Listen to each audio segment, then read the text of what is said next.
Welcome.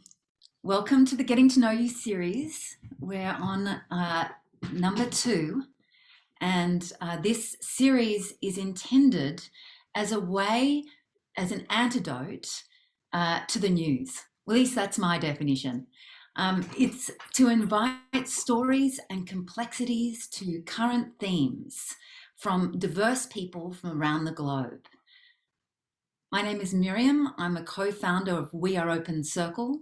We Are Open Circle is a social impact organisation that supports community leaders, community groups and organisations to evolve and thrive with integrity in this ever-changing, ever-evolving, ever-complex world that we find ourselves in 2021. Today, my co-host is Chris Arlen. And Chris was the inspiration for today's theme. So I'm going to hand over to him to set up today's theme, and then I'll come back and set up the form. Over to you, Chris. Thank you, Miriam. So today's theme, Beyond the Divide, a call to civic action, is really inspired by my own experience in my own community, having run for city council, having been an activist around how we strengthen our civic life together in my community. And that the binary I've discovered isn't really real, but most of the stories that we hear operate within the binary are either this or that. And there's a whole bunch of I forget the word I'm looking for, but there's a lot of challenges in that because we bring different parts of ourselves and our whole selves to our lives. And often we don't have space to express that. So Beyond the Divide, a call to civic action is just that, is an exploration of how change makers are making change in their individual communities. We have 7 storytellers tonight, and each of those storytellers could have their own podcast. We could interview them and their stories could fill beyond an hour. But we're not using that form tonight. We're using the form of a listening circle. The form and context of a listening circle is to gather the collective wisdom from a group of diverse people around a certain theme. The form is simple. We have a center, which is the context and purpose. Here, civil and community action. We have a beginning, and at the beginning, we're going to ask for intentions. And we have an end. And at the end, I'll create something to close our circle, which will be looking like everyone in the circle providing some witness comments, and I'll provide some prompts for that. The intentions of a listening circle are also simple, and the invitation is to practice these intentions. The intentions are of listening, being aware of listening from all parts of ourselves, listening with our minds, listening with our hearts, listening with our bodies, listening with that sense of what is beyond all of that, with our spirits, with our souls. The invitation is to share story, not opinion, not agenda, but story, and to share the complexity of our stories from the place and the perspective that we are in. The invitation is to share in a way that shares our particular perspective. The intention is also one of respect. So respect of self, others, the environment, and the world around us.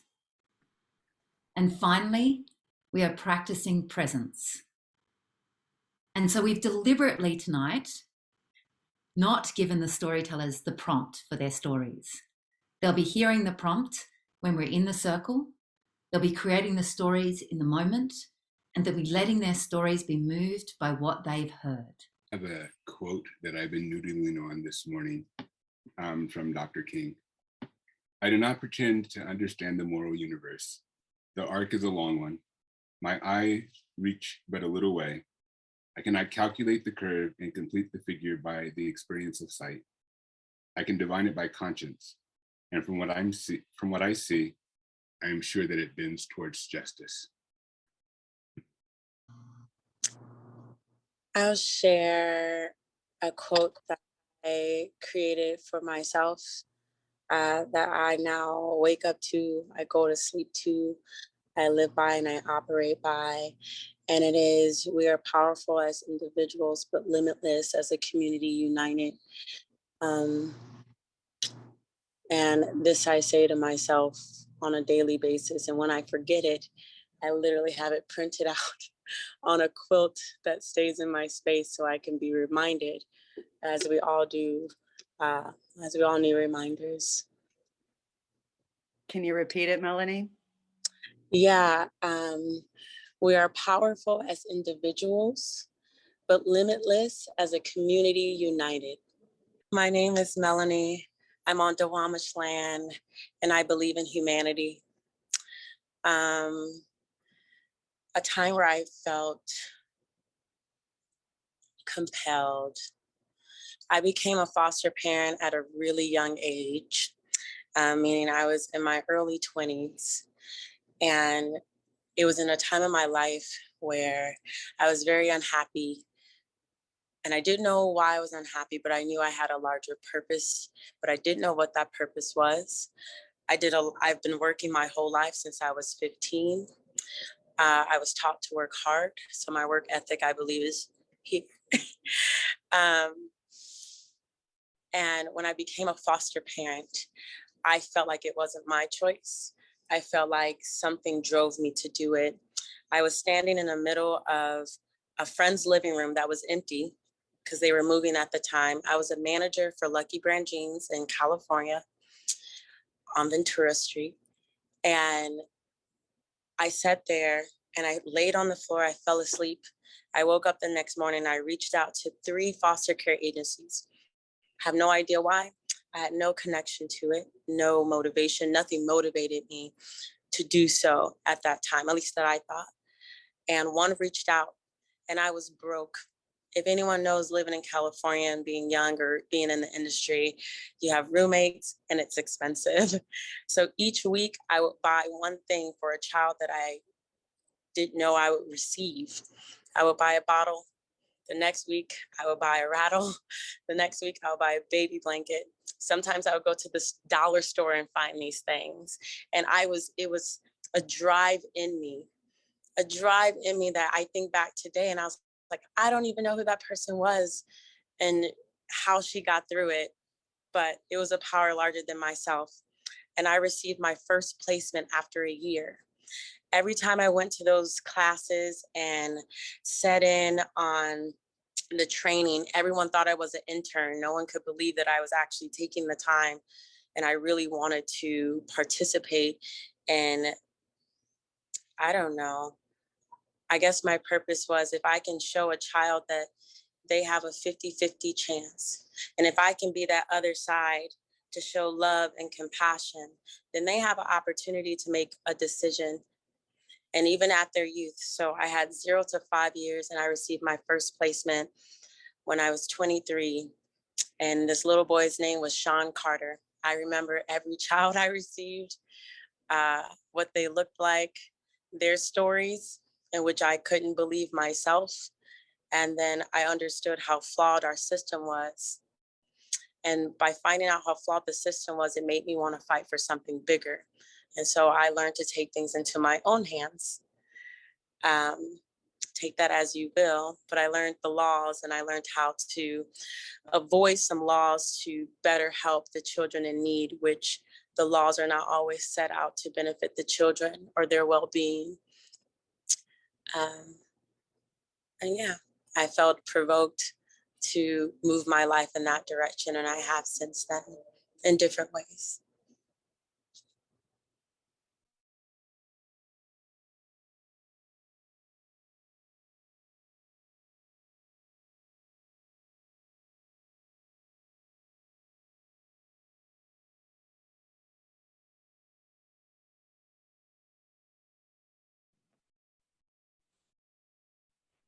Hello, everyone. My name is Simon Dennis, and I live on the banks of the Connecticut River in Vermont, state of Vermont, on land which is Abenaki land and not far from what was previously Abenaki Village Way. We still have trees and plants that we think perhaps had been coming down from that time. The story that I'd like to share with you ends with a phrase that has been ringing in my mind a little bit. Somebody said, "We don't want to create a situation which is unsafe." And I'll tell you some of the things that led up to that pronouncement, because that pronouncement has made me really think about privilege and context and who we're including. Vermont has cold winters, a 5-month-long winter, and the town where I live in 3 years ago had a group of individuals that were camping out as winter came on. We were aware of them. They were under the bridge, and there was an enormous amount of trash around. It was a very unpleasant environment. And that year, by chance, we had a very cold, this was 2018, December of 2018, on December 7th, we had a cold snap, which lasted 10 days and was bitter cold. I was running from heated house to car and heating up the car as quick as I could, lest my face crack practically, because I didn't want to be outside. It was that cold for that period of time. And I assumed, not knowing, that everybody who was living under the bridge had moved into the warming shelter. And after the cold snap had broken, I checked in with some people. Where did they go? What happened? And I learned that actually they'd stayed out. And I couldn't understand how this could be. And that year, a little bit later, a group of us began building shelters. And first we experimented with some geodesic dome type shelters that could be heated. And later we shifted over to some hut type shelters. These were well adopted, much appreciated by the community that would come to occupy them. And we ended up building 10. And the following year, on Thanksgiving week, we built 3 shelters and installed them in one location. And that location happened to be down the hill from a tight residential community. We weren't aware of that, who felt threatened by the encroachment. The shelters were placed on the side of the railroad track back behind some buildings where there was an encampment. And this led to a series of conversations about things like permitting, fire safety, conversations about land rights, conversations about ultimately conversations about safety. And the town became very concerned about what had happened, and put pressure on the planning department and others within the municipality to call for the removal of the shelters, which ultimately we did do. Many of them went undiscovered and continue to be occupied till this day. But those 3 shelters, we lined up a crew, and people came out from all sides to help us take these down and put them on the back of a trailer and move them to some other place where they would sit idle for some period of time. Maybe there was 30 people that came out to pick up the shelters. It was a beautiful, beautiful day. And subsequently, we ended up in a discussion with the zoning administrators. Zoning administrators, part of their job is to enforce zoning regulations. And by that time, it was becoming very, very clear that our zoning regulations in Vermont are quite strict, and our zoning regulations in the town of Hartford are even more strict with regards to limitations on what could prevent a person from building what you could call affordable housing, or simple housing, or emergency housing to keep people alive in the bitter cold winter. And the point we were trying to make was, your code is leading to the loss of life. because in our town, approximately one unhoused person per month would perish, not necessarily from the cold, but often from overdose. But we see a tight linkage there because recovery work and recovery program is almost impossible to do when you're in a state of emergency, when you're in a state of crisis, trying to spend all of your time taking care of your necessities. Therefore, if our codes are preventing for the security, which is leading ultimately to the loss of life, are the individuals who are enforcing the codes, are they in some way, do we need to look to them for some level of responsibility? And when I mentioned this to our code officer in the town, she said, well, we don't want to create a situation that would be unsafe. Meaning we need to have water in the building, we need to have fire safety, we have these limitations. And so that, I don't know if I was able to make the point of who's the we in this sentence, and unsafe for who? And who are we including in this question about safety, this inquiry about safety? We're not talking with regards to our unhoused population about individuals who might potentially have some harm on them. We're talking about individuals that we no longer have with us because they have perished and are continuing to do so at a rapid rate. And this has brought up a question for me about a phrase that I just learned recently with regards to the COVID epidemic. The phrase is case fatality rate. And I saw a chart not too long ago about the case fatality rate of the alpha, beta, and delta variants. And those are different, whatever the case fatality rate. It's relatively low, but I tell you, it's a lot lower than what we could call the case fatality rate for individuals who are unhoused,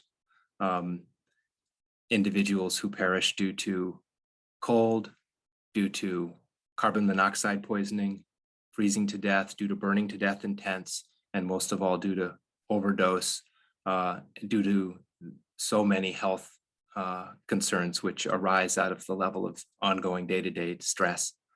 So that's the story that I wanted to share with you. And I've been pondering this statement, which sounds so innocuous. We don't want to create a situation that would be unsafe, and how we can interpret that different ways. Thank you.